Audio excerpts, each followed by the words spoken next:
pagdapo ng mga espiritu ng 6 na maestro sa katawang lupa ni Kaela ay siya ding pagningning ng sinaunang ukit sa katawan ni Lucero, na siyang nagpapahiwatig na tunay ng lakas ng dilim at liwanag. Samantala, sa figura naman noon ng grupo o tribong pinamumunuan ng Dato Marikdana ay... Mga kabagis, umpisahan ng paganahin ang ating mga imahinasyon sa paki ng subscribe button. Salamat. Ang mga tigburok na sabi nga ni Senyor Lucero, ang kanilang balat ay makinis, ngunit may mga bakas ng itim na guhit na kumikislap sa tuwing sila'y kumikilos o sa kanilang pakikipaglaban. At ang kanilang mga mata ay nagbabago ng kulay mula sa pula hanggang itim, depende sa kanilang galit o emosyon na nararamdaman. Pero mukha din lang naman sila na normal na tao. Mas malalaki at matipuno nga lang ang kanilang mga katawan na may mga balahibo na kulay itim sa dibdib at sa pisngi na parang balbas na hindi pangkaraniwan. At makikita mo pa sa katawan ng mga yun na parang batak na batak sa laban, dahil din sa mga peklat na iniwan ng labang kanilang pinagdaanan. At may mga malapunyal din silang kuko na kagaya ng mga gabunan. At ang kanilang katangi-tanging kakayahan ay kaya nilang imanipula ang kagubatan sa kanilang lihim na aral din sa tagong karunungan. At sa kaganapan nga, sa gigil no ni Lucero sa kayabangan ng Dato Marikdana ay kanya iyong inatake ng mabilisan.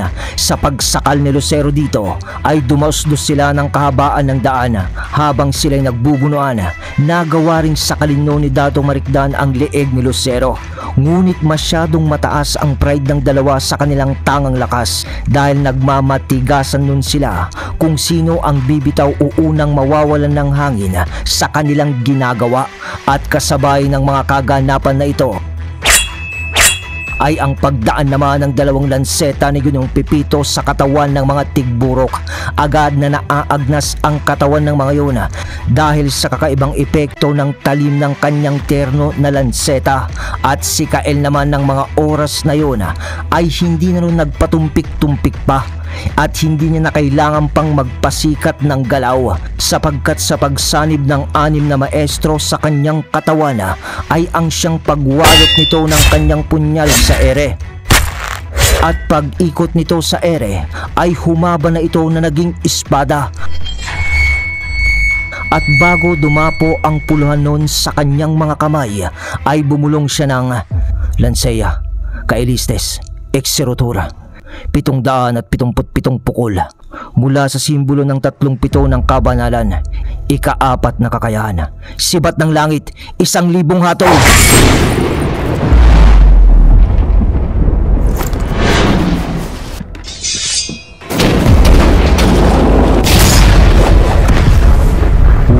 Ni Kaela, kasabay ng pagdapo ng puluhan ng kanyang espada, ay ang pagwasiwas nito sa karamihan ng mga tauhan ni Dato Marikdana. At ang nangyari ay para bang umulan noon ng patalim o sibat na hindi nakikita, dahil sa reaksyon ng mga kalaban nilang tigburok ay parang nasaksak sila ng sibat mula sa ere, pero hindi man sila nasugatan. At sa ginawang yun ni Kaela ay halos naubos na ang tauhan ni Dato Marikdana. Ang tindi mo talaga, Mikael Dalagit! Tama na pinili ko kayong kakampi! Wika pa noon ni Ginoong Pipito nang makita niya ang ipinamalas na kakayahan ni Kaela. Samantala, tumilapon naman noon si Dato Marikdana dahil sa pagkalas ng pagsasakala nila ni Senyor Lucero ay binigyan agad yun ni Lucero ng mabigat na pagkalmot. At pagtama nun sa malaking pulo, nagulat nun si Dato Marikdana dahil bigla na lamang lumitaw si Kael sa harapan nito at nakaamba na ang espada ni Kaela para pugutan siya ng ulo. Ngunit may sinambit nun na Latin na salita itong si Dato Marikdana na usal na isang salita lamang, at biglang sa katawan ng puno tumama ang talim ng espada ni Kaela. Nagtaka nun si Kaela sapagkat alam niyang Huli na niya. Huli na niya yun eh. Ngunit parang bumaliktad ang kinaharapan ng puno dahil si Dato Marikdana ay napunta sa likod noon na taliwas sa dating posisyon ni Kael at sa pagtama nga ng talim ng espada ni Kael sa puno. Senyor Mikael! Ayun siya!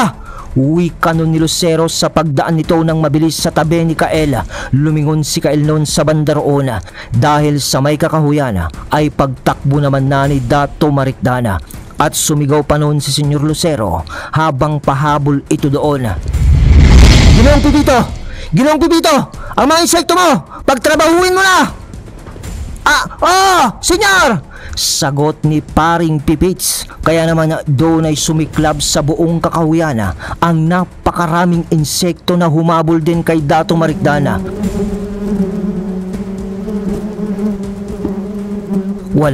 Wala na kasi itong tauhan na natira. Kaya't alam nito na pag-iskapo na lang ang kaya niyang gawin sa mga oras na yon. At habang tumatakbo nga ito sa kakahuyan, Nagkamali ako sa lanadya ko sa kakayahan nila. Tama ang sinabi ng Panginoong Gregorio. Hindi sila basta-basta na mga kalaban. Kailangan kong marating ang banwang ginawa namin. Wika pa niya habang mabilis itong tumatakbo. Yung banwa pala mga kabagis ay parang sityo o barangay. At patuloy rin naman sa pagtugis noon si Senyor Lucero, Kael at yung mga insekto ni Ginoong Pipito kay Dato Marikdana. Nasa tuktok ng kakahuyan ng mga insekto. Pero nagtataka naman noon si Senyor Lucero at Kael dahil sa bilis nila ay para bang hindi nila na isasarado ang distansya nila sa paghabol sa Dato. Para kasing nagbabago-bago ang daan pag nakikita nilang malapit na sila sa datong ito at di pa nun lubos maintindihan ng mga ito na ginagamit naman ni Dato Marikdana ang kakayahan nito sa pagmamanipula ng ilusyon ng kagubatan. Nagtagal pa noon ng mga ilang minuto ang ganong habulan, ngunit ala talaga, hindi nila yun mahuli-huli sapagkat nawawala-wala pa ito minsan sa kanilang paningin hanggang sa wakas, nandito na ako sa banwa! Nang marating nito ang isang maliit na baryo sa rurok ng kagubatan. Panginoon! Panginoong Gregorio! Tulungan niyo ako! Israel! Sa sambit na yon ni Dato Marikdana sa mga maliliit na batong nakapaikot sa gitna ng banwa na may mga maiitim na balahibo na nakatarak sa lupa. Sa gitna nito ay biglang narinig sa buong kagubatan ang isang mababang pag-ugong na tila mula sa kailaliman ng lupa, habang ang balahibo sa loob ng maliliit na bato ay naglabas noon ng napakaiitim na usok. At mula dito'y sumasabog ang isang pulang sinag ng liwanag na tumatama sa hangin at lumilikayo ng isang pabilog na lagusan habang patakbo na doon si Dato Marikdana. At sinong mag-aakala na ang loob pala na may mga maliliit na batong yun ay isang portal. Umiikot yun ng mabilis na parang buhawi at naglalabas ng pulang kidlat at itim na alikabok. At ito na nga ang dahilan kung bakit tumakbo dito ang datong yon, ay para makatakas siya ng tuluyan sa kagubatang ito. Ngunit sa kaabalahan naman nito na pumasok sa portal, biglang sinalubong naman siya ng kumpulan ng mga insekto ni Ginoong Pipito, dahilan upang bumagal siya sa kanyang pagtakbo. At sa mga ilang segundo ay dumating na si Kael at Lucero. At sabi ni Kael nang, "Ako na ang bahala." Uwi ka ni Kael, sabay wasiwas nito ng kanyang espada at bulong nito ng Sectus Sancti.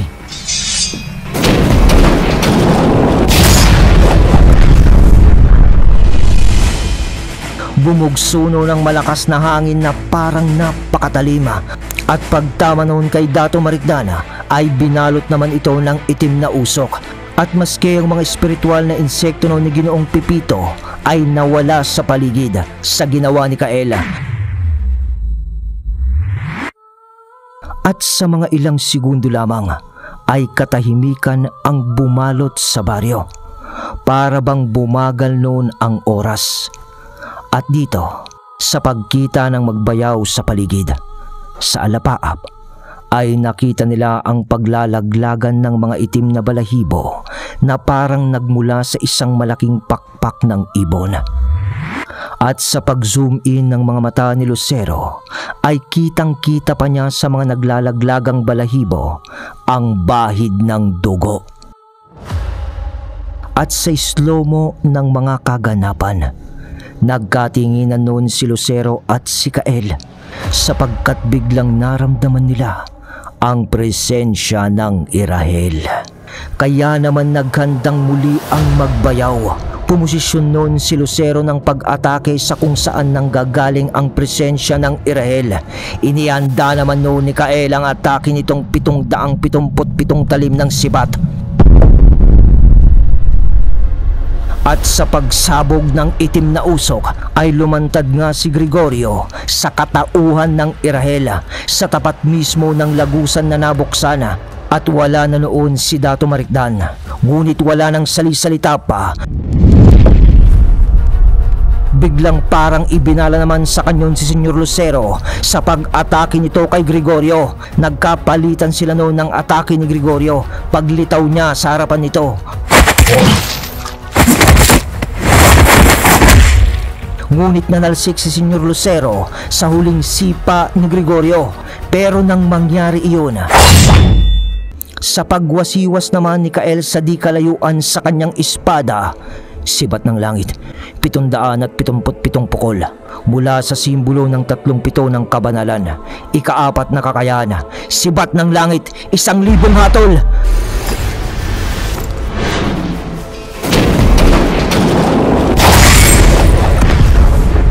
Parang nagliparan noon ng pagsabog ng talim sa banwa dahil sa ginawa ni Kael, at sa salubong ni Gregorio sa atake, nagliparan noon ng napakaraming alikabok sa banwa.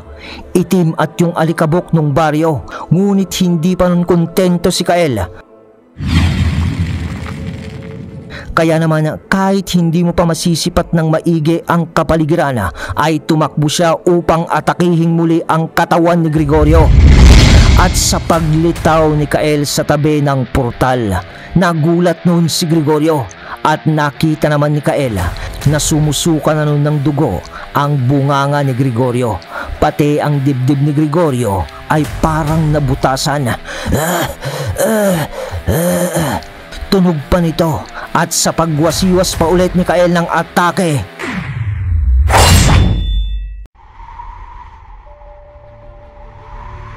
hangin na lang ang tinamaan ni Kael dahil sa biglang hinigop ng portal si Gregorio, kasunod ng mabilis na pagsasara nito.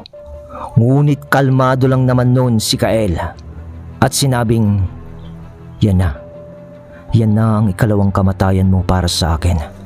May 4 na buhay ka pa. Uwi ka nito. Kasabay ng pagpunas ng alikabok sa paligid ng ihip ng hangin at pagdating na rin ni Senyor Lucero. Ano, senyor? Nakatakas na naman siya? Hindi, Senyor Lucero. Nakamit na niya ang kanyang ikalawang kamatayan sa akin. Tugon naman ni Kael. Samantala ay sa kabilang lugar naman tayo, kung saan ang tungo ng portal, kung saan nagtatago nga si Gregorio. At sa paglabas nga ni Gregorio sa portal, Panginoon! Panginoon! Sigaw noon ni Dato Marikdan dahil sa nakahandusay na noon sa sahig si Gregorio sa pagdating nito, na may bahid na noon ng dugo ang bunganga niya dahil nga sa pagsusuka nito. At may butas pa sa gitna ng dibdib niya. At tama nga si Kael. Muli ay ikalawang kamatayan na ng Irahel sa kamay ni Mikael Dalagit. Panginoon! Panginoon! Sigaw noon ni Dato Marikdan. Samantala, sa kakahuyan o sa kagubatan naman tayo, sapagkat, mga senyor, ano, nahuli niyo ba? Tanong naman ni Paring Pipits na parang wala lang. Nagkatinginan naman noon ang magbayaw. Sabay, mukhang hindi pa sa araw na ito ang kapalaran ng dato na yon, Ginoong Pipito. Kaya tumuloy na lang tayo sa gubat lawig. Sagot na lang ni Kael. Okay! Sagot naman ni Mang Pipito.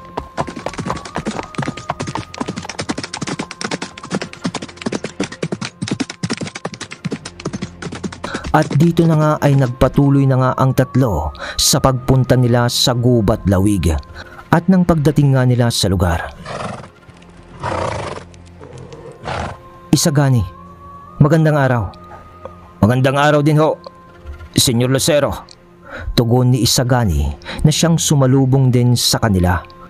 At ang mga tao sa Gubat Lawig noon na mga gabunan ay lumabas din silang lahat para sa pagsalubong kay Senyor Lucero.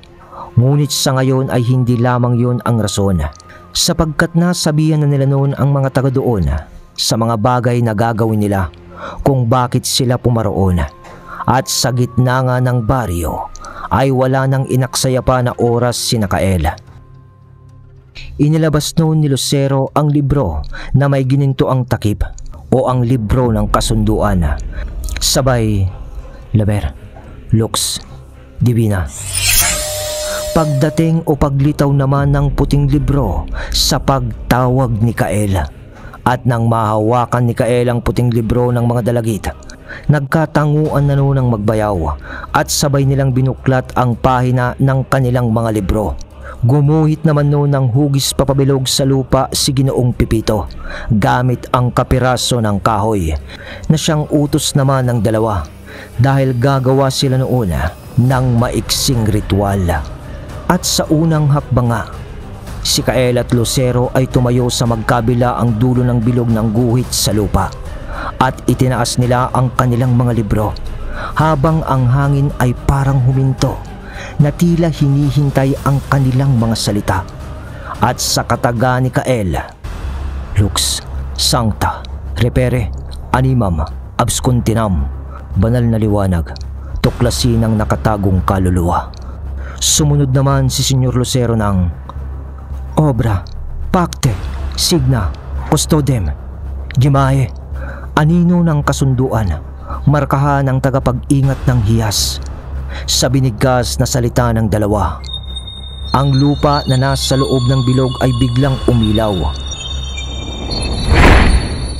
Nag-aapoy yun ng kulay asul at gintong liwanag. At sa ikalawang bigkasan nila, ito yung kay Kael. Veritas, Luces, and Venera, Gemam, and Corpore. Katotohanan ng liwanag, hanapin ang hiyas sa loob ng katawan. Kay Senyor Lucero naman, Legatum, Obscorum, Apirer, Portas, Tuwa, Potenta, pamana ng dilim, buksan ng pintuan ng iyong kapangyarihan. Sa ikalawang bigkasan nila ay biglang gumapang ang malagintong ilaw mula sa bilog na lumabas na rin ang mga sinaunang simbolo nito. Gumapang yun na parang ugat sa lupa, papaikot sa buong baryo ng mga gabunan. Namamangha naman noon ng mga gabunan at may halong konting pag-aalala sa ginagawa ng dalawa. Ngunit nanatili naman sila noon na nakatayo habang gumagapang ang mga liwanag sa kanilang mga paanana. At sa ikatlong kataga na proseso na ginagawa ng dalawang magbayaw kay Lucero, Gemma, Sancta at Voluntatem Nostram, banal na hiyas, magpakita sa ilalim ng aming kalooban. At kay Kael naman noon, Fiat, Lux Divina, Exebe, Potentam, Tuam, magkaroon ng banal na liwanag. Ipakita ang iyong kapangyarihan. Sa pagbigkas ng mga huling salita ng dalawa, anong nangyayari sa akin? Wika noon ng isang babae na isang gabunan dahil sa umiilaw na noon ang mga ugat nito sa katawan. At pagapang iyon sa buo niyang ugat sa katawan, katulad ng paggapang ng mga sinag sa lupa na nilikha nung dalawa. Hanggang sa maya-maya pa ay umangat naman na ang babae sa ere at lumantad na ito sa di kalayuan kung saan nakatayo si Senyor Lucero at Senyor Micael. Si Camila, nasa kanyang katawan ang hiyas, bigkas noon ni Senyor Lucero. Pero dumako naman tayo ngayon sa kung nasaan na si Gregorio kasama si Dato Marikdan Nagulat naman noon ang Dato nang makita niya ang kulay berdeng enerhiya mula sa butas ng katawan ni Gregorio na parang kinukumpuni o sinasarahan ng butas sa katawan ng dibdib nito. Hanggang sa mga ilang segundo lamang ay pagmulat na ng mga mata ni Gregorio at biglang pagbangon nito. "Panginoon! Panginoon! Buhay kayo!" Pagkakandara pa ni Dato Marikdan ang pagluhod sa harapan ni Gregorio. Ngunit nanalsik si Dato Marikdan dahil sa sinipa yon ni Gregorio at wika pa niya ng, "Sa susunod na may sasakripisyo ko ang buhay ko dahil sa'yo, ay ako muna ang papatay sa'yo. Naiintindihan mo ba, Dato?" Salita ni Gregorio. Patawarin niyo po ako! Patawarin niyo po ako, Panginoon!" Luhod pa rin naman noon ni Dato Marikdan pagkabangon nito na pagsusumamo ng awa sa Irahel. Alright, yun mga kabagis ko. Boom! Ang galing nun. Anim ang buhay ng Irahel. Wala tayong magagawa doon. Ang bangis pa naman ng karunungan ni Kael. 777 Divine Spear. Bukas ng gabi, part 45 tayo, mga kabagis ha. Pero, bago yun, mag-shoutout muna tayo. Shoutout po kay Rinaldo Masion. Shoutout din po kay Vic Haromay Jr. o Jaromay Jr. Shoutout din po kay Bulag na Anghel. Shoutout po kay Julian Bueno. Shoutout po kay Johnny Amar. Shoutout din po kay Jay Isiderio from Mindanao. Shoutout po kay Odette Padrones. Shoutout po kay Jello Landasan. So yun lang mga kabagis ko. Salamat sa suportang tunay.